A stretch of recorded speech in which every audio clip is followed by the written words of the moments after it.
अभिनव science अकॅडमीच्या गुणवंतांचा गौरव doctor Amol Patil आणि प्राध्यापक doctor विनोद बाबर यांचा विद्यार्थ्यांना यशाचा मंत्र। गडिंग्लजमध्ये अभिनव ग्रुप ऑफ एज्युकेशनच्या वतीनं 10वी 12वी जेईई नीट MHT CET आणि विविध स्पर्धा परीक्षांमध्ये उल्लेखनीय यश संपादन करणाऱ्या विद्यार्थ्यांचा भव्य सत्कार समारंभ उत्साहात पार पडला। कार्यक्रमाच्या अध्यक्षस्थानी संस्थापक डॉक्टर अमोल पाटील होते।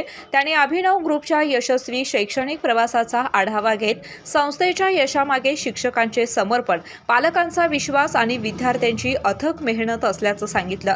राज्यभर सातत्याने दर्जेदार निकाल देण्याची परंपरा पुढे देखील कायम ठेवण्याचा विश्वास त्यांनी व्यक्त केला।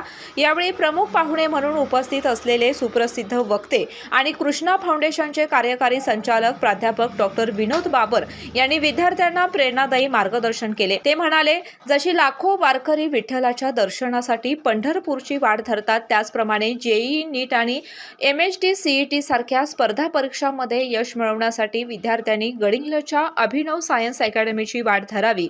मोठी स्वप्ने, शिस्त, वेळेचे नियोजन, सकारात्मक दृष्टिकोन आणि कठोर परिश्रम यांच्या जोरावर कोणतेही ध्येय गाठता येते असा विश्वास देखील त्यांनी व्यक्त केला। यावेळी विविध स्पर्धा परीक्षांमध्ये यश मिळवलेल्या गुणवंत विद्यार्थ्यांचा स्मृतिचिन्ह, प्रशस्तीपत्र आणि पुष्पगुच्छ देऊन गौरव करण्यात आला।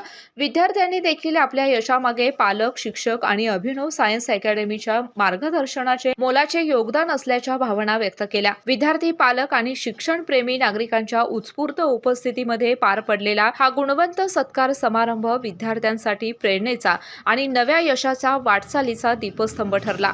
गडिंग्लजच्या मातीत अभिनवने जे काम चालू केले ते खरंच कौतुकाचं आणि अभिमानाची गोष्ट आहे। खऱ्या अर्थानं जर विद्यार्थ्यांनी आज जर बघितलं तर पहिला येणारा, मला वाटतं सर, CETचा पहिला येणारा विद्यार्थी 99.99चा हा तुमच्या गडिंग्लजच्या मातीत आहे। एक वेळ असं वाटायचं होतं की लोकांनी दिल्लीला जावं, पुण्याला जावं, पण आज परिस्थिती अशी झाली की अनेक विद्यार्थी आता आपले गडिंग्लज मधनं येतील। उद्याच्याला तुम्हाला फक्त आता कोल्हापूर किंवा महाराष्ट्रातले विद्यार्थी दिसतील, किंबहुना येणाऱ्या काळात महाराष्ट्राच्या बाहेरचे विद्यार्थी देखील तुम्हाला गडिंग्लज मध्ये अभिनवला आलेले दिसतील। यशाला सर कुठला शॉर्टकट नाहीये, यश कधी कुठल्या शॉर्टकटनी होत नाही। पहिल्यांदा आपण जे आपले शॉर्टकटचे दोर आहेत ते पहिल्यांदा कापून टाकले पाहिजेत। जे ध्येय ठेवलंय त्याच्यावर आपलं 100% लक्ष केंद्रित आहे। आणि एक गोष्ट आहे सर की सातत्याने जर आपण प्रयत्न केले प्रामाणिकपणे, ते कामावर निष्ठा ठेवून यश हे 100% मिळतंच।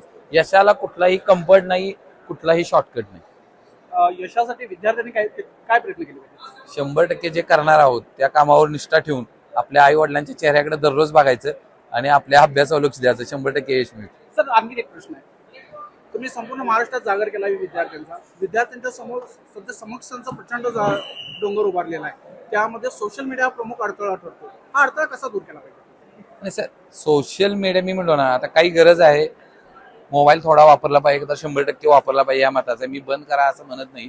पण मगाशी मी म्हणलो की मोबाईल न आमचं आयुष्य नाही ठरवायचं, आमच्यासाठी मोबाईल आहे सर, आम्ही ठरवायचं ना तो किती काळ वापरायचा आहे। जर आई वडिलांनी काही रिस्ट्रिक्शन्स घालून दिल्या तर 100% आमच्या हातातल्या मुलांचं सोशल मीडिया कमी होऊ शकेल।